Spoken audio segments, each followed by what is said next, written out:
বিচারকগণ তাদের একটা হোয়াটসঅ্যাপ গ্রুপে কিছু ডিসকাশন করছিলেন, যেটা স্ক্রিনশট সরকারের পছন্দ হয় নাই।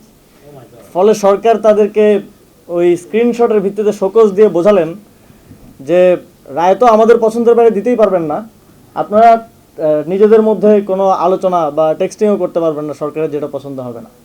তো এটা একটা ইন্ডিকেশন যে আগামীতে বাংলাদেশের বিচার বিভাগ কিভাবে চলতে যাচ্ছে।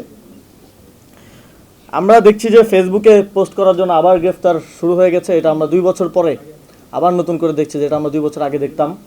আমাদের জাতীয় নাগরিক পার্টিরও একজন অঙ্গ সংগঠনের একজন শাখার যুগ্ম সদস্য সচিবকে গ্রেফতার করা হয়েছে, এবং বেশিরভাগ ঘটনাই ঘটছে প্রধানমন্ত্রীকে নিয়ে লেখালেখি করার ফলে।